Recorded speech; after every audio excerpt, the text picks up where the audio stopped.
నమస్తే అండి. ఈ ఎపిసోడ్‌లో మనము ఆదేశిత సూత్రాలు, directive principles of state policy గురించి డిస్కస్ చేస్తాము. మీకు ఏ కాంపిటీటివ్ ఎగ్జామ్ అయినా సివిల్స్ దగ్గర మొదలుకొని గ్రూప్స్ లేదా ఎస్ఐ, కానిస్టేబుల్స్, పాలిటీకి సంబంధించి 3 ఏరియాస్ 3 టాపిక్స్ చాలా ఇంపార్టెంట్. ఒకటి ఫండమెంటల్ రైట్స్, ఇంకోటి డైరెక్టివ్ ప్రిన్సిపల్స్, మూడోది ఫండమెంటల్ డ్యూటీస్. రైట్స్ మీద మనం ఆల్రెడీ డిస్కస్ చేసేసాము. సో ఇప్పుడు directive principles of state policy మీద డిస్కషన్ స్టార్ట్ చేద్దాము. అయితే ముందు నేను మీకు ఏం చెప్తానంటే అసలు డిపిఎస్పి గురించి మీకు ఏం తెలియాలి. ముందు డిపిఎస్పి అంటే అర్థం ఏంటో తెలియాలి. మీనింగ్ ఆఫ్ డిపిఎస్పి, ఆదేశిత సూత్రాలు అంటే ఏంటి, దాని తర్వాత ఆదేశిత సూత్రాలను మనం ఎక్కడి నుండి తీసుకున్నాం, బ్యాక్గ్రౌండ్, ఆదేశిత సూత్రాలకు ఉన్న బ్యాక్గ్రౌండ్ తెలియాలి. దాని తర్వాత మూడో అంశం మనకు తెలియాల్సింది క్యారెక్టరిస్టిక్స్, ఆదేశిత సూత్రాలకు ఉండే క్యారెక్టరిస్టిక్స్ ఆఫ్ డిపిఎస్పి. దాని తర్వాత 4 సిగ్నిఫికెన్స్, ఆదేశిత సూత్రాలకు ఉండే ఇంపార్టెన్స్ ఏంటి, అసలు అవి ఎందుకు, వాటి ప్రాముఖ్యత ఏంటి అన్నది సిగ్నిఫికెన్స్. 5వ అంశం మనకు తెలియాల్సింది ఆదేశిత సూత్రాలని మనం డిఫరెంట్ కేటగిరీస్లో పెడతాం. Classification of directive principles, categorization of directive principles. దాని తర్వాత లిస్ట్ ఆఫ్ డైరెక్టివ్ ప్రిన్సిపల్స్ అంటే రాజ్యాంగంలో ఇవ్వబడ్డ ఆదేశిత సూత్రాల లిస్ట్ మొత్తం తెలియాలి. ఎక్కువ మటుకు ప్రశ్నలు దీనికి సంబంధించి అడుగుతారు. 7వది ఆదేశిత సూత్రాలకి జరిగిన సవరణలు, అమెండ్మెంట్స్. ఆదేశిత సూత్రాలకి సంబంధించి 4 అమెండ్మెంట్స్ ఉంటాయి. 42 ఒకటి, 44 ఒకటి, 97 ఒకటి, 86 ఒకటి, 97 ఒకటి. మీకు ఖచ్చితంగా ఏ ఆదేశిత సూత్రం ఏ సవరణ ద్వారా యాడ్ చేయబడింది అన్నది తెలియాలి. 4 సవరణలు ఇప్పటివరకు ఆదేశిత సూత్రాలకు సంబంధించి 4 సవరణలు ఉన్నాయి. 42, 44, 86, 97. ఈ 4 సవరణలతో ఏమైతే యాడ్ చేశారో ఆదేశిత సూత్రాలలో అవి తెలియాలి. అయితే మనకి ముందు ప్రశ్న వచ్చేసి ఆదేశిత సూత్రం అంటే ఏంటి, what is a directive principle. మనం ఏమంటున్నామంటే డైరెక్షన్ అంటే ఏంటి, దిశానిర్దేశం చేసే ప్రిన్సిపల్స్ ఇవి ఆఫ్ స్టేట్ పాలసీ. స్టేట్ అంటే రాజ్యం, పాలసీ అంటే రాజ్యం తీసుకునే నిర్ణయాలకి సంబంధించింది. So directive principles of state policy అర్థం ఏంటంటే డైరెక్టివ్ ప్రిన్సిపల్స్ని మనం ఆదేశాలు, ఇన్స్ట్రక్షన్స్ లాగా పరిగణిస్తాం. So directive principles are nothing but instructions. ఆదేశిత సూత్రాలు అన్నవి ఆదేశాలు, ఎవరిస్తున్న ఆదేశాలు, ఇన్స్ట్రక్షన్స్ గివెన్ టు స్టేట్, రాజ్యానికి ఇచ్చిన ఆదేశాలు. ఎవరిస్తున్నారు, బై కాన్స్టిట్యూషన్, రాజ్యాంగం ఇస్తున్న ఆదేశాలు, రాజ్యాంగం ఇస్తున్న ఆదేశాలు. అసలు ఎందుకు ఈ ఆదేశాలు ఇస్తుంది, ఎందుకంటే to make policies and laws. ప్రభుత్వం ఏదన్నా కొత్త చట్టం తీసుకొచ్చిన, ఒక కొత్త విధానాన్ని తీసుకొచ్చినప్పుడు ఆ విధానాన్ని, చట్టాన్ని రూపొందించడానికి కావలసిన సూత్రాలు, కావలసిన ఆదేశాలు ఈ ఆదేశిత సూత్రాలు. అంటే వీటి ఆధారంగా ప్రభుత్వం తన విధి విధానాలని, తను చేసే చట్టాలని నిర్ణయిస్తుంది. So directive principles are basis for policy making and law making.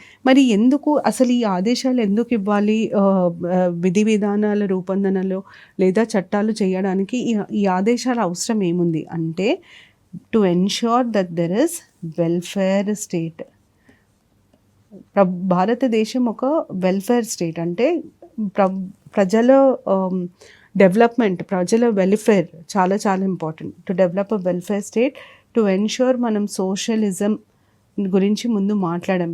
ప్రియాంబుల్లో socialism ఉంటుంది. సోషలిజం ఉండాలన్నా, వెల్ఫేర్ స్టేట్ ఉండాలి అన్నా, సోషో ఎకనామిక్ జస్టిస్, దాన్ని మనం డిస్ట్రిబ్యూటివ్ జస్టిస్ అని అంటాం. ఈ 3 మనకి కావాలంటే ఈ ఆదేశిత సూత్రాలు చాలా చాలా ముఖ్యమైన పాత్రని పోషిస్తాయి. సో ఆదేశిత సూత్రాలు అనేటివి ప్రభుత్వానికి రాజ్యాంగం ద్వారా ఇవ్వబడ్డ కొన్ని సూత్రాలు లేదా కొన్ని సూచనలు. ఈ సూచనలు ఎందుకు ఇస్తుంది రాజ్యాంగం అంటే మీరు చేసే చట్టాలలో మీరు రూపొందించే విధి విధానాలలో ఈ సూత్రాలను అనుసరించి రూపొందించాలి అని రాజ్యాంగం చెప్తుంది. ఎందుకు ఈ సూత్రాలను అనుసరించి రూపొందించాలి అంటే భారతదేశంలో ప్రజల శ్రేయస్సు అన్నిటికంటే ముఖ్యమైనది. ప్రజల శ్రేయస్సు కోసం అసమానతలను నిర్మూలించడానికి, అందరికీ తగు న్యాయం చేయడానికి ఈ సూత్రాలని ఆధారపరుచుకొని మీరు విధి విధానాలను రూపొందించండి, చట్టాలను రూపొందించండి అని రాజ్యాంగం చెప్పడం జరుగుతుంది. ఇది meaning directive principles of state పాలసీకి. తర్వాత మనకు తెలియాల్సింది ఏంటంటే directive principles of state policy మనం ఎక్కడి నుండి తీసుకున్నాం, అసలు ఎక్కడి నుండి సోర్స్ చేయడం జరిగింది. బ్యాక్గ్రౌండ్లో మనకి 2 విషయాలు తెలియాలి. మనము directive principles of state constitution, Irish constitution, ఐర్లాండ్కి చెందిన రాజ్యాంగం, ఐరిష్ రాజ్యాంగం నుండి తీసుకోవడం జరిగింది. అయితే ఐర్లాండ్లో వీటిని directive principles of state policy అన్నారు, సోషల్ పాలసీ అని అంటారు. ఇది ఇంపార్టెంట్. సోషల్ పాలసీ అని అంటారు, స్టేట్ పాలసీ అని అన్నారు. అయితే మనకి గవర్నమెంట్ ఆఫ్ ఇండియా యాక్ట్ 1935లో ఇన్స్ట్రుమెంట్స్ ఆఫ్ ఇన్స్ట్రక్షన్ అని ఒక అంశం ఉండింది. ఈ ఇన్స్ట్రుమెంట్స్ ఆఫ్ ఇన్స్ట్రక్షన్ ఆదేశిత సూత్రాలు దాదాపుగా ఒకేలాగా ఉంటాయి. ఇన్స్ట్రుమెంట్స్ ఆఫ్ ఇన్స్ట్రక్షన్ ఇది సివిల్ సర్వీసెస్లో ఇన్స్ట్రుమెంట్స్ ఆఫ్ ఇన్స్ట్రక్షన్ ఇది సివిల్ సర్వీసెస్లో ఆల్రెడీ అడిగిన ప్రశ్న. సివిల్ సర్వ్ అడిగారంటే which of the following provisions of the constitution are similar to instruments of instruction given under Government of India Act 1935 అని అడిగారు. So instruments of instruction government of India act 1935 ఆదేశిత సూత్రాలు 2 ఒకటేలాగా ఉంటాయి. అది బ్యాక్గ్రౌండ్లో మనకు తెలియాల్సిన ఇన్ఫర్మేషన్. తర్వాత మనకు తెలియాల్సింది ఆదేశ సూత్రాలకు ఉండే క్యారెక్టరిస్టిక్స్, వాటికి ఎలాంటి క్యారెక్టరిస్టిక్స్ ఉంటాయి. మీకు గుర్తుంటే ఫండమెంటల్ రైట్స్కి కూడా మనం క్యారెక్టరిస్టిక్స్ డిస్కస్ చేసాం. అలా ఆదేశిత సూత్రాలకు ఉండే క్యారెక్టరిస్టిక్స్ ఏంటి? ఫస్ట్ క్యారెక్టరిస్టిక్ వచ్చేసి నాన్ జస్టిషియబుల్ ఇన్ నేచర్. ఇది మీకు అర్థం కావాలంటే నేను ముందు ఆదేశిత సూత్రాలకు సంబంధించిన ఆర్టికల్స్ గురించి బ్రీఫ్గా చెప్పాలి. ఇది ఒక్కసారి మీరు గమనించుకుంటే మీకు ఈజీ అవుతుంది. ఇప్పుడు ఆదేశిత సూత్రాలు పార్ట్ 4 ఆర్టికల్స్ 36 to 51 కింద ఉంటాయి. అయితే 36 మనకి స్టేట్ అంటే ఏంటి, రాజ్యం అంటే ఎవరు వస్తారు అన్నది చెప్తుంది. ఈ స్టేట్ అనే డెఫినేషన్ మనకి 12 కింద ఉన్న డెఫినేషన్ సేమ్ అదే రాసుంటుంది. Same as that given under 12 అని అంటారు. 37 ఏం చెప్తుందంటే ఆదేశిత సూత్రాలకు ఉండే క్యారెక్టరిస్టిక్స్ ఆఫ్ డిపిఎస్పి మనకు 37లో ఇస్తారు. అసలు ఆదేశిత సూత్రాలు ఉండే లక్షణాలు ఏంటి, క్యారెక్టరిస్టిక్స్ ఆఫ్ డిపిఎస్పి, ఈ లక్షణాలని 37 చెప్తుంది. 38 నుండి 51 వరకు మనకి యాక్చువల్ డైరెక్టివ్ ప్రిన్సిపల్స్ అంటే ఆదేశిత సూత్రాల లిస్ట్ 38 నుండి 51 వరకు ఇవ్వడం జరుగుతుంది. అయితే ఈ క్యారెక్టరిస్టిక్స్లో మొదటి క్యారెక్టరిస్టిక్ నాన్ జస్టిషియబుల్, అంటే ఎవరైనా ఆదేశిత సూత్రాలని ఇంప్లిమెంట్ చేయకపోయినా, ఏ ప్రభుత్వమైనా ఆదేశిత సూత్రాలని ఆధారపరుచుకొని చట్టాలు చేయకపోయినా, విధి విధానాలు రూపొందించకపోయినా మనం కోర్టుకు వెళ్ళడానికి వీలు ఉండదు అని అర్థం. చాలా క్లియర్గా article 37 DPSP non justiciable in nature అని అంటుంది. మరి ఆదేశిత సూత్రాలు ఇంత ముఖ్యమైనప్పుడు వాటికి చట్టపరమైన భద్రత ఎందుకు లేదు అన్న ప్రశ్నకు వస్తే, ఆదేశిత సూత్రాల లిస్ట్ మీరు చూస్తే ఒక మనిషి మనుగడ కోసం ఉండే అవసరాలన్నీ తీర్చే ప్రతి విషయం ఆదేశిత సూత్రాలలో ఉంటుందంటే మనిషి పుట్టినప్పటి నుండి మనిషి చనిపోయే వరకు ప్రతి అవసరానికి సంబంధించి ఆదేశిత సూత్రాలలో ఉంటుంది. చదువు, విద్య, ఎడ్యుకేషన్ ఉంటుంది, తర్వాత ఎంప్లాయ్మెంట్, దాని తర్వాత మెడికల్ ఎయిడ్, హెల్త్కి సంబంధించినవి, న్యూట్రిషన్కి సంబంధించినవి, దాని తర్వాత పెన్షన్లకు సంబంధించినవి, సోషల్ సెక్యూరిటీ, ఇన్సూరెన్స్లు, ఇవన్నీ ఆహార భద్రతకి సంబంధించి అన్ని ప్రతి ఒక మనిషికి సంబంధించి ప్రతి మనిషి జీవితంలో ఉండే ప్రతి ఆస్పెక్ట్కి సంబంధించిన విషయాలను ఆదేశిత సూత్రాలలో పొందవచ్చున్నారు. ఆదేశిత సూత్రాల లక్షణాలు నేను ఇంతకుముందు చెప్పినట్టు ఆర్టికల్ 37 కింద ఇచ్చున్నారు. ఫస్ట్ లక్షణం ఏంటంటే నాన్ జస్టిషియబుల్ ఇన్ నేచర్.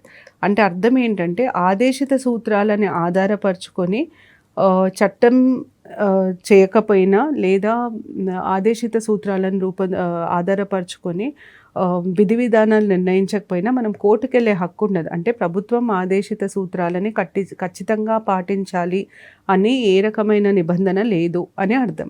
మరి ఎందుకు ఆదేశిత సూత్రాలు ఇంత ముఖ్యమైనవి? ఆదేశిత సూత్రాలు అసమానతలను తీసేస్తాయి, ప్రజల శ్రేయస్సు కోసం రూపొందించబడ్డాయి. మరి ఎందుకు అట్లా అన్న ప్రశ్నకొస్తే దానికి సమాధానం సింపుల్. మీరు ఆదేశిత సూత్రాలను చూస్తే ఒక మనిషి మనుగడకి కావాల్సిన ప్రతి విషయాన్ని, ప్రతి అవసరాన్ని ఆదేశిత సూత్రాలలో పొందపరుచుంది. మనిషి పుట్టుక నుండి పుట్టుక, హాస్పిటల్, హెల్త్, చదువు, దాని తర్వాత పని, ఎంప్లాయ్మెంట్, సోషల్ సెక్యూరిటీ, ఇన్సూరెన్స్ ఇట్లాంటివి, దాని తర్వాత మనిషి స్వేచ్ఛకి సంబంధించినవి, వాతావరణానికి సంబంధించినవి, న్యూట్రిషన్కి సంబంధించింది, దాని తర్వాత అసమానతలు, స్త్రీలకి పురుషులకి మధ్యలో ఉండే అసమానతలకు సంబంధించి, కులం పేరు మీద, మతం పేరు మీద, జాతి పేరు మీద చూపించే విభేదాలకి సంబంధించిన సూత్రాలు, ఇవన్నీ ఆదేశిత సూత్రాలు. ప్రతి ఒక్క విషయం పొందపరుచుంది. ఇన్ని ఒకటేసారి కల్పించాలంటే మనకున్న జనాభాకి, మన కంట్రీ సైజుకి, మన దేశం సైజుకి, మనకున్న జనాభాకి, ఒక ప్రభుత్వానికి అది సాధ్యం కాదు. మనము 200 సంవత్సరాలు బ్రిటిష్ పాలనలో ఉన్నాం. బ్రిటిష్ పాలనలో మన ఆర్థిక వ్యవస్థని మొత్తం చితగేశారు. అసలు ఏ రకమైన ఎకనామిక్ స్టెబిలిటీ లేని టైంలో మనకు ఫ్రీడమ్ వచ్చింది. అలాంటి సమయంలో వీటిని ఒకవేళ జస్టిషియబుల్ చేస్తే అన్నీ ఇవ్వడము దగ్గర అసలు సాధ్యం కాని విషయం. అందుకనే వీటిని నాన్ జస్టిషియబుల్ చేయడం జరిగింది. అది మొదటి కారణం. రెండో కారణం ఏంటంటే, ఇప్పుడు మీకు ఈ రెండో కారణం అర్థం కావడానికి ఒక ఎగ్జాంపుల్ ఇస్తాను. కేరళ లాంటి రాష్ట్రంలో లిటరసీ రేటు చాలా ఎక్కువ. అట్లాంటి రాష్ట్రంలో ఇంకా చదువు మీద డబ్బు ఖర్చు చేయడంలో అర్థం లేదు. అదే మీరు హర్యానా లాంటి రాష్ట్రాన్ని తీసుకుంటే అక్కడ లిటరసీ రేటు చాలా తక్కువ. అట్లాంటి రాష్ట్రాలలో విద్య మీద ఖర్చు చేయడం చాలా మంచి పని. అయితే ఆదేశిత సూత్రాలు నాన్ జస్టిషియబుల్ అయినప్పుడు ఏమవుతుందంటే, ప్రభుత్వాలు ఆ ప్రాంత అవసరం తీరుగా డబ్బు ఖర్చు పెట్టడానికి వీలుంటుంది. కొన్ని రాష్ట్రాలలో అసలు షెడ్యూల్ కులాలు ఉండవు. కొన్ని రాష్ట్రాలలో షెడ్యూల్ తెగలు చాలా ఎక్కువ. షెడ్యూల్ తెగలకు ఉండే అవసరాలు మన అవసరాల నుండి చాలా భిన్నంగా ఉంటాయి. కొన్ని రాష్ట్రాలలో ఆడవారి పరిస్థితి చాలా బాగుంటుంది, కొన్ని రాష్ట్రాలలో ఆడవారికి విద్య ఉండదు, ఇట్లాంటివి ఏవి ఉండవు. సో వాళ్ళ అవసరాలని బట్టి వాళ్ళు విధి విధానాలను రూపొందించుకునే వెసులుబాటు కలిగించడానికి కూడా నాన్ జస్టిషియబుల్ చేయడం జరిగింది. అయితే రెండో క్యారెక్టరిస్టిక్ వచ్చేసి fundamental in governance of the country అని అంటాం. ఫండమెంటల్ ఇన్ గవర్నెన్స్, ఇది రాజ్యాంగంలో రాయబడింది. దీని మీద ఇంతకుముందు సివిల్ సర్వీసెస్లో ప్రశ్న అడగడం జరిగింది. In governance of the country అని అంటాం. అంటే అర్థం ఏంటి? అసలు మీరు ప్రభుత్వం పాలనలో అతి ముఖ్యమైన అంశం, పాలనకి ఆధారం ఈ ఆదేశిత సూత్రాలు, ప్రభుత్వ పాలనకి ఆధారం ఆదేశిత సూత్రాలు అని రాజ్యాంగం చెప్తుంది. ఎందుకు ప్రభుత్వ పాలనకి ఆధారం ఆదేశిత సూత్రాలు అంటే, ప్రభుత్వం రూపొందించే విధి విధానాలలో, ప్రభుత్వం తీసుకొచ్చే చట్టాలలో వాటికి ఆధారం ఆదేశిత సూత్రాలు. ఎన్ని ఉదాహరణలు ఉన్నాయంటే, పనికి ఆహార పథకం లేదా Mahatma Gandhi national rural employment guarantee act ఉంది. ఆదేశిత సూత్రాలలో ఒక ఆదేశిత సూత్రం ఏమంటుందంటే, అందరికీ పని కల్పించడం ప్రభుత్వం బాధ్యత అంటుంది. ఆ బాధ్యతను నిర్వర్తించడానికి Mahatma Gandhi national rural employment guarantee act చేయడం జరిగింది. అలాగే ప్రతి ఆడవారికి మగవారికి equal pay for equal work, సమానమైన పనికి సమానమైన జీతభృత్యాలు ఉండాలి. అది చూడడానికి ఈక్వల్ రెమ్యూనరేషన్ యాక్ట్ ఉంది. అట్లా మీరు చూసుకుంటూ పోతే ప్రతి ఆదేశిత సూత్రం ఒక బేస్ క్రియేట్ చేస్తుంది. ఆదేశిత సూత్రం ఆధారంగానే ఈరోజు మన దేశంలో, మన రాష్ట్రంలో ఉన్న ఎన్నో చట్టాలు. ఒక ఆదేశిత సూత్రం ఏమంటుందంటే, ఇన్సూరెన్స్ ఇవ్వాలి, వృద్ధులకి, వికలాంగులకి, ఇట్లాంటి వాళ్ళకి ఏదన్నా పెన్షన్ ఇవ్వాలి, ప్రభుత్వ బాధ్యత, వాళ్ళని చూసుకోవాల్సిందే ప్రభుత్వం బాధ్యత అని ఆదేశిత సూత్రం అంటుంది. అందుకనే మన రాష్ట్రంలో ఆసరా పెన్షన్ ఇవ్వడం జరుగుతుంది. సో అలా ప్రభుత్వ పాలనకి ఆధారం, ప్రభుత్వ పాలనకి బేసిస్ ఏంటిది అంటే ఆదేశిత సూత్రాలు. So fundamental in governance of the country. ఇవి రెండు క్యారెక్టరిస్టిక్స్ కాకుండా ఇవి 37లో ఇవ్వడం జరిగింది. ఇవి కాకుండా 3 అమెండబుల్ ఇన్ నేచర్. అంటే మనం ఆదేశిత సూత్రాలు కూడా రాజ్యాంగంలో ఒక భాగం కాబట్టి వాటిని మనం సవరించడానికి వీలుంటుంది. కానీ వాటిని సవరించేటప్పుడు బేసిక్ స్ట్రక్చర్‌ని ఉల్లంఘించడానికి వీల్లేదు. డాక్ట్రిన్ ఆఫ్ బేసిక్ స్ట్రక్చర్‌ని ఉల్లంఘించడానికి వీల్లేదు. ఇవి ఆదేశ సూత్రాలకుండే లక్షణాలు. మనకు తెలియాల్సింది ఆదేశిత సూత్రాలకుండే ఇంపార్టెన్స్, సిగ్నిఫికెన్స్ అని అంటాం. ఆదేశిత సూత్రాలకుండే ప్రాముఖ్యత ఏంటి? ఆదేశిత సూత్రాలకు ప్రాముఖ్యత ఉంటదా అని అడిగితే ఉంటది. ఎందుకుంటది అంటే మనకి ప్రియాంబుల్‌లో, పీఠికలో ఇచ్చిన అంశాలు లైక్ ఈక్వాలిటీ, జస్టిస్, సోషలిజం ఇట్లాంటివి మనము అచీవ్ చేయాలి అంటే కంపల్సరీగా ఆదేశిత సూత్రాలను పాటించాలి. ఫండమెంటల్ రైట్స్ డిపిఎస్పి లేకపోతే పీఠికలో ఇచ్చిన అంశాలని మనం ఎప్పటికీ మన దేశంలో పొందలేం. మనం వాటిని సాధించలేము. అవి సాధించాలంటే కంపల్సరీగా డైరెక్టివ్ ప్రిన్సిపల్స్ ఉండాలి.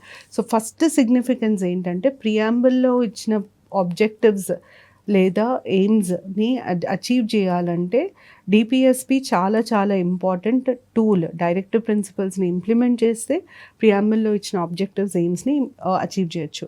2 ఏంటంటే డిపిఎస్పిని మనం నాన్ జస్టిషియబుల్ ఇన్ నేచర్ అంటున్నాం. అయినా వాటికి చాలా ప్రాముఖ్యత ఉంటుందంటే ఎందుకు అని అంటాము అన్న ప్రశ్నకు వస్తే డిపిఎస్పిస్కి పొలిటికల్ శాంక్షన్, రాజకీయ పరంగా చాలా చాలా ప్రాముఖ్యత ఉంటుంది. పొలిటికల్ శాంక్షన్ ఉంటుంది అంటాం. లీగల్ శాంక్షన్ ఉండదు. అంటే చట్టం బ్యాకింగ్ ఉండదు. లీగల్ బ్యాకింగ్ ఉండదు. చట్టపరంగా బ్యాకప్ ఉండదు. కానీ పొలిటికల్గా బ్యాకప్ ఉంటుంది. ఎందుకు నేను చెప్తాను. ఒక ప్రభుత్వం మళ్ళీ ఎలక్షన్లు గెలవాలి అంటే ఖచ్చితంగా ఆదేశిత సూత్రాలని పాటించాల్సి వస్తుంది. సూత్రాలలో ఉన్న ప్రొవిజన్స్ని బేస్ చేసుకొని స్కీమ్స్ని ఇంప్లిమెంట్ చేయాల్సి వస్తుంది. ఇది తిప్పి చెప్పాలి అంటే గవర్నమెంట్ లాంచ్ చేసే ప్రతి స్కీమ్, ప్రతి పథకము ఆదేశిత సూత్రాలని ఆధారపరుచుకొని వచ్చిన పథకమే. అయితే గవర్నమెంట్ ఎన్ని స్కీమ్స్ లాంచ్ చేస్తే నెక్స్ట్ ఎలక్షన్స్లో గెలిచే స్కోప్ అంత ఉంటుంది. అందుకనే ప్రభుత్వాలు అది ఖచ్చితంగా పాటించాలి అని రూల్ లేకపోయినా డైరెక్టివ్ ప్రిన్సిపల్స్కి చాలా ఇంపార్టెన్స్ ఎందుకు ఇస్తారంటే ఎలక్షన్స్లో మళ్ళీ గెలవాలంటే పథకాలను రూపొందించాలి, పథకాలను అమలుపరచాలి. దాన్ని మనం పొలిటికల్ శాంక్షన్ అంటే ఒక ప్రభుత్వం పనితీరుని ప్రజలు ఎలా విశ్లేషిస్తారు, ఎలా లెక్క పెడతారు అన్న దానికి వస్తే, ఎలా మెజర్ చేస్తారు అన్న దానికి వస్తే ఆ ప్రభుత్వం ఆదేశిత సూత్రాలను ఎంత బాగా పాటిస్తుంది అన్న దాని మీద ప్రభుత్వ పనితీరుని ప్రజలు లెక్క పెడతారనమాట, మెజర్ చేస్తారు. సో అందుకనే we say that DPSPs are yardstick of measuring the performance of government. అది 2వ రీజన్. అది సిగ్నిఫికెంట్, డిపిఎస్పీ సిగ్నిఫికెంట్ అన్నాను. 3వ కారణం డైరెక్టివ్ ప్రిన్సిపల్ సిగ్నిఫికెంట్ అనడానికి ఏంటి అంటే ఫండమెంటల్ రైట్స్కి డైరెక్టివ్ ప్రిన్సిపల్స్కి చాలా దగ్గర సంబంధం ఉంటుంది. ఆర్ కోరిలేటివ్ అంటాం. అంటే ఒకటి సపోర్ట్ చేస్తుంది. ఒక ఫండమెంటల్ రైట్స్ డిపిఎస్పీని సపోర్ట్ చేస్తాయి, డిపిఎస్పీ ఫండమెంటల్ రైట్స్ని సపోర్ట్ చేస్తాయి. So fundamental rights DPSP correlative with each other. ఇది నేను డిపిఎస్పీ డైరెక్టివ్ ప్రిన్సిపల్స్లో ఉన్న లిస్ట్ ఆఫ్ డైరెక్టివ్స్ మీకు ఎక్స్ప్లెయిన్ చేసినప్పుడు ఎట్లా కోరిలేటివ్ అన్న విషయం మీకు అర్థమవుతుంది. సో ఇది 3వ అంశం. 4వ అంశము నేను ఇంతకుముందు చెప్పినట్టు ఆదేశిత సూత్రాలు లేకపోతే ప్రజాక్షేమం, వెల్ఫేర్ స్టేట్ అన్నది ఉండదు. సోషలిజం అన్నది అచీవ్ చేయలేము. ఇవన్నిటికీ ఆదేశిత సూత్రాలు చాలా చాలా ముఖ్యమైన పాత్ర పోషిస్తాయి. కాబట్టి ఇవన్నిటికీ కూడా ఆదేశిత సూత్రాలు ఉండాలి అన్నది నెక్స్ట్ పాయింట్. దాని తర్వాత నెక్స్ట్ మనం డిస్కస్ చేయాల్సింది ఆదేశిత సూత్రాలకు సంబంధించి క్లాసిఫికేషన్. మీరు గుర్తుపెట్టుకోవాల్సింది ఏంటంటే రాజ్యాంగంలో ఆదేశిత సూత్రాలని ఎట్లాంటి భాగాలుగా విభజించడం జరగదు. అన్ని ఆదేశిత సూత్రాలు ఒకటే. కానీ మనకు అర్థం కావడానికి, మనం పాటించుకోవడానికి ఆదేశిత సూత్రాలని కేటగరైజ్ చేయడం జరిగింది. ఏ ఆధారం మీద కేటగరైజ్ చేయడం జరిగింది? అవి ఏ భావానికి చెందినయో, ఏ భావాన్ని వ్యక్తపరుస్తున్నాయో, ఏ భావాన్ని సాధించడానికి రూపొందించాయో ఆ భావం ఆధారంగా వాటిని క్లాసిఫై చేయడం జరిగింది. అంటే భావం అంటే ఐడియాలజీ. ఏ ఐడియాలజీని అవి రిప్రజెంట్ చేస్తాయో ఆ ఐడియాలజీని బేస్ చేసుకొని క్లాసిఫికేషన్ అవుతుంది. ఉదాహరణకి గాంధీ గారు ఏం చెప్పేవారు? గాంధీ గారు అనంగానే మనందరికీ మహాత్మా గాంధీ గురించి మాట్లాడితే మనందరికీ గుర్తొచ్చేది అహింస. కానీ ఆయన వారు అహింస ఒక్కటే మాట్లాడలేదు. వారు సర్వోదయ త్రూ అంత్యోదయ అని అన్నారు. అంటే అందరూ ముందుకెళ్ళాలి, అందరూ బాగుపడాలి అంటే అందరిలో కల్లా తక్కువ స్థాయిలో ఉన్న వ్యక్తిని మీరు బాగుపరుస్తే ద లాస్ట్ మ్యాన్, అందరికంటే తక్కువ స్థాయిలో ఉన్న వ్యక్తిని మీరు బాగుపరుస్తే ఆటోమేటిక్గా అందరూ బాగుపడతారు. అది సర్వోదయ త్రూ అంత్యోదయ. తెలంగాణలో మొదలైన భూదాన్ మూమెంట్, వినోబా భావే గారు మొదలుపెట్టిన భూదాన్ మూమెంట్ ఈ సర్వోదయ త్రూ అంత్యోదయ అనే గాంధీ సిద్ధాంతాన్ని సంబంధించిన మూమెంట్ అనమాట. సో అట్లా గాంధీ సిద్ధాంతాలకి చాలా దగ్గరలో ఉన్నాయి, గాంధీ గారి భావాలకి చాలా దగ్గరలో ఉన్న ఆదేశిత సూత్రాలను మనం గాంధీయన్ ప్రిన్సిపల్స్ అని అంటాం. వీటిని గాంధీయన్ ప్రిన్సిపల్స్ అని అంటాం. సామ్యవాదం, సోషలిజం, ఎక్కడైతే మనము విభేదాలు ఉండకూడదు, సమానతలు ఉండాలి అని మాట్లాడే ఆదేశిత సూత్రాలు. ఉదాహరణకి సమానమైన పనికి సమానమైన జీతం ఇవ్వాలి అని ఇట్లాంటివి మనం మాట్లాడినప్పుడు అట్లాంటి ఆదేశిత సూత్రాలు సోషలిజం, సమానత్వానికి సంబంధించినవి కాబట్టి సోషలిస్టిక్ ప్రిన్సిపల్స్ అని అంటాం. ఏవైతే సమానత్వం గురించి మాట్లాడతాయో వాటిని సోషలిస్టిక్ ప్రిన్సిపల్స్ అని అంటాం. ఒక మనిషి స్వేచ్ఛ, ఇండివిజువల్ ఫ్రీడమ్కి సంబంధించిన, స్వేచ్ఛకి సంబంధించిన వాటిని మనం లిబరల్ ప్రిన్సిపల్స్ అనడం జరుగుతుంది. లిబరల్ ప్రిన్సిపల్స్ అంటే మనిషి వ్యక్తిగత స్వేచ్ఛకి సంబంధించిన ఆదేశిత సూత్రాలను లిబరల్ ప్రిన్సిపల్స్. కానీ మీకు ఇది తిప్పి చెప్పాలంటే సింపుల్. లిబరల్ ప్రిన్సిపల్స్ అంటే ఏవైతే గాంధీయన్ కావో, సోషలిస్టిక్ కావో వాటిని లిబరల్ అని అంటారు. గాంధీయన్ అంటే మహాత్మా గాంధీ గారి భావాలకి చాలా దగ్గరలో ఉన్నవి, మహాత్మా గాంధీ గారి భావాలను ఆధారపరుచుకొని వచ్చినాయి. ఉదాహరణకి గ్రామాలలో గ్రామ్ స్వరాజ్ అని మహాత్మా గాంధీ గారు గ్రామ్ స్వరాజ్ గురించి మాట్లాడేవారు. అలాగే ఆర్టికల్ 40 కింద local self government, institutions of local self government అని అంటాం. మహాత్మా గాంధీ గారు అందరూ ముందుకెళ్ళాలి, అంటరాని తరం నిర్మూలించాలి,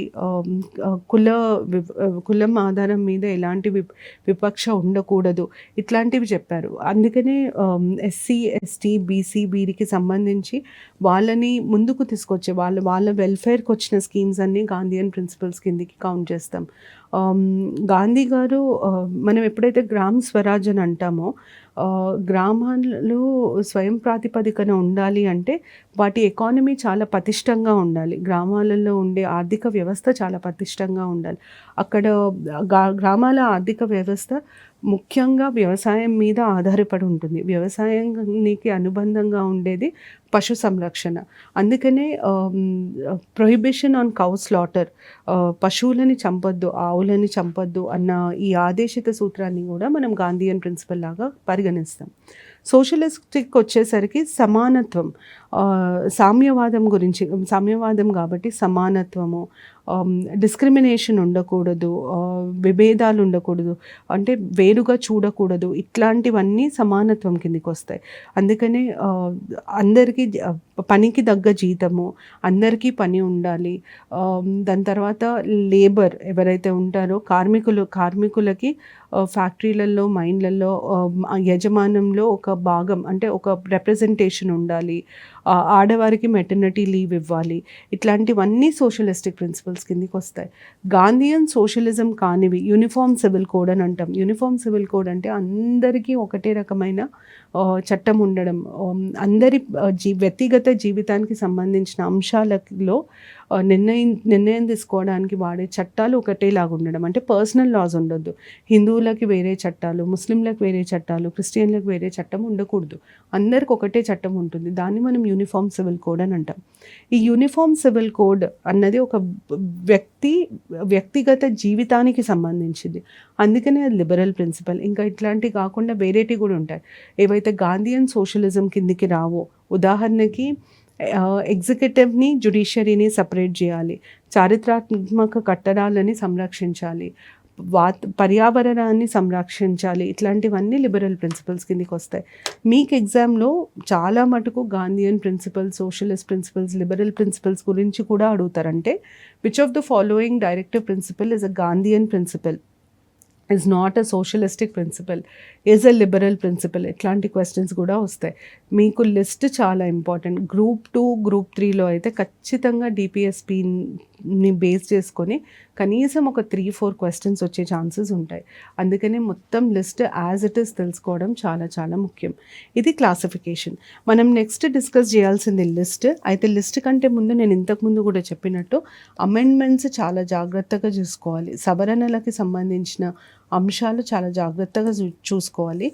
4 సవరణలు 42, 44, 86 అయితే రైట్ టు ఎడ్యుకేషన్కి సంబంధించింది, 97. అయితే ఈ 86 ద్వారా కొత్త ఆర్టికల్ ఏమీ యాడ్ చేయలేదు, కొత్త ఆర్టికల్ని ఇన్సర్ట్ చేయలేదు. నో న్యూ ఆర్టికల్ ఇన్సర్టెడ్, ఏది కొత్తది దాన్ని ఇన్సర్ట్ చేయడం జరగలేదు 86 ద్వారా. 42, 44, 97 ద్వారా కొత్త ఆర్టికల్స్ని యాడ్ చేశారు. మీకు ఇంకో చిన్న టిప్ చెప్తాను. ఎక్కడెక్కడైతే మీకు క్యాపిటల్ ఏ, క్యాపిటల్ బి ఇట్లా ఉన్నాయో అవి కొత్తగా యాడ్ చేసిన ఆర్టికల్స్. అంటే రాజ్యాంగం ఇంప్లిమెంట్ అయిన రోజు, రాజ్యాంగాన్ని ఇనాగ్రేట్ చేసినప్పుడు, కమెంట్స్ అయినప్పుడు లేని ఆర్టికల్స్ అవి తర్వాత యాడ్ చేశారు కాబట్టి ఏబిసిడీలు వస్తాయి. ఉదాహరణకి మనం 39 క్యాపిటల్ ఏ అంటాం, ఇది కొత్తగా యాడ్ చేసింది. అదే మీకు 39 స్మాల్ ఏ కూడా ఉంటుంది. 39 స్మాల్ ఏ కొత్తది కాదు, ఇది పాతది, ఇది క్లాజ్. 39 క్యాపిటల్ ఏ మాత్రం కొత్తగా యాడ్ చేశారు. 97 కాన్స్టిట్యూషనల్ అమెండ్మెంట్ ద్వారా 43బిని యాడ్ చేయడం జరిగింది. సో ఏ, బి ఇట్లా ఎక్కడున్నా అవి కొత్తగా యాడ్ చేశారు. 86 కింద ఏముందంటే ఆల్రెడీ ఉన్న ఆర్టికల్లో ఉన్న అంశాలని తిప్పి రాయడం జరిగింది. అంటే దాంట్లో ఉన్నదాన్ని తీసేసి కొత్త ప్రొవిజన్ని కల్పించడం జరిగింది. కానీ ఆర్టికల్ నంబర్ అదే, అందుకనే కొత్త ఆర్టికల్ ఏమీ యాడ్ చేయరు 86తో. 42, 44, 97తో మాత్రం కొత్త ఆర్టికల్స్ యాడ్ చేశారు. మీరు ఎప్పుడు చదువుకున్నా 42తో వచ్చినాయి అన్నీ ఒక సపరేట్ లిస్ట్, 44తో వచ్చినాయి సపరేట్ లిస్ట్, 97తో వచ్చినాయి సపరేట్ లిస్ట్ చేసుకుంటే మీకు బెనిఫిట్ ఉంటుంది. సో ఈ ఎపిసోడ్లో మనము ఆదేశిత సూత్రాలు అంటే ఏంటి, ముందు మనం చర్చించుకుంది ఆదేశిత సూత్రాలు అంటే ఏంటి, వీటిని ఎక్కడి నుండి తీసుకున్నారు అంటే వాటి బ్యాక్గ్రౌండ్ ఏంటి, దాని తర్వాత ఆదేశిత సూత్రాలకు ఉండే లక్షణాలు, రాజ్యాంగంలో ఆదేశిత సూత్రాలకు సంబంధించిన ప్రొవిజన్స్ ఎక్కడున్నాయి, ఆర్టికల్ కింద ఏముంది, దాని తర్వాత ఆదేశిత సూత్రాలకు ఉండే లక్షణాలు ఏంటి, దాని తర్వాత ఆదేశిత సూత్రాల ప్రాముఖ్యత, సిగ్నిఫికెన్స్ ఏంటి, ఎందుకు అవి ఇంపార్టెంట్, దాని తర్వాత ఆదేశిత సూత్రాల క్లాసిఫికేషన్ ఆఫ్ డిపిఎస్పి. నేను ఇంతకుముందు చెప్పినట్టు క్లాసిఫికేషన్ కాన్స్టిట్యూషన్లో లేదు. కాన్స్టిట్యూషన్లో ఎక్కడ ఇది గాంధీ ప్రిన్సిపల్, ఇది సోషలిస్ట్ ప్రిన్సిపల్, ఇది లిబరల్ ప్రిన్సిపల్ అని చెప్పబడి లేదు. సో కాన్స్టిట్యూషన్ ప్రకారం మిమ్మల్ని క్లాసిఫికేషన్ అడిగితే అది లేదు. మనం మామూలుగా దాన్ని క్లాసిఫై చేస్తాం, ఐడియాలజీ బేస్డ్ క్లాసిఫికేషన్ ఉంటుంది. దాని తర్వాత లాస్ట్ మీరు ఖచ్చితంగా చూసుకోవాల్సింది సవరణలు, ఆదేశిత సూత్రాలకి జరిగిన సవరణలు, అమెండ్మెంట్స్ 42, 44, 86, 97 ఇవి 4 చూసుకోవాలి. వచ్చే ఎపిసోడ్లో నేను ఆదేశిత సూత్రాల లిస్ట్ డిస్కస్ చేస్తాను. అంటే ఏమేమి ఆదేశిత సూత్రాలు ఉన్నాయి, ప్రతి ఆదేశిత సూత్రంకి 1-2 ఎగ్జాంపుల్స్ ఇస్తే మీకు అర్థమవుతుంది అసలు ఆదేశిత సూత్రాలను ఆధారపరుచుకొని విధి విధానాలను ఎలా రూపొందిస్తారు, చట్టాలను ఎలా రూపొందిస్తారు అన్నది మీకు అర్థమవుతుంది. మెయిన్స్లో అదే ఇంపార్టెంట్. మీరు ఎప్పుడైనా ఒక స్కీమ్ గురించి అడిగినప్పుడు, దాని గురించి రాసినప్పుడు మీరు రకరకాల వ్యూ పాయింట్స్ తీసుకురావాల్సి వస్తుంది. అన్ని సైడ్స్ నుండి దాన్ని కవర్ చేయాల్సి వస్తుంది. సో ఒక స్కీమ్ గురించి రాసేటప్పుడు ఈ ఆదేశిత సూత్రం ఆధారంగా ఈ స్కీమ్ వచ్చింది, ఈ స్కీమ్లో ఇవి చేస్తారు, ఈ స్కీమ్ వల్ల ఇది లాభం, ఈ స్కీమ్ ఇంప్లిమెంట్ చేయడంలో ఎదుర్కొంటున్న సవాళ్ళు ఇవి, వాటిని అధిగమించాలంటే ఇవి చేయాలి, ఇలాంటి మెషర్స్ తీసుకుంటే అధిగమించవచ్చు. ఇట్లా మీరు రాయాల్సి వస్తుంది ఆన్సర్స్లో ఒకవేళ డిస్క్రిప్టివ్ అడిగితే. అయితే దాంట్లో మీరు ఒకవేళ ఆదేశిత సూత్రం, if you mention the basis, directive principal which is basis for the scheme, మీకు మార్క్స్ ఎక్కువ వచ్చే ఆస్కారం ఉంటుంది. అందుకనే నేను నెక్స్ట్ ఎపిసోడ్లో మీకు లిస్ట్ చెప్పినప్పుడు ప్రతి ఆదేశిత సూత్రంకి 1-2 రీసెంట్ ఎగ్జాంపుల్స్, ప్రభుత్వం చేపట్టిన పథకాలు, రీసెంట్గా వచ్చిన పథకాలను ఎగ్జాంపుల్స్ లాగా ఇస్తాను. అప్పుడు మీకు అది రిలేట్ చేసుకోవడం ఈజీ అవుతుంది. సో నెక్స్ట్ ఎపిసోడ్లో నేను లిస్ట్ ఆఫ్ డైరెక్టివ్ ప్రిన్సిపల్స్ని డిస్కస్ చేస్తాను. Thank you.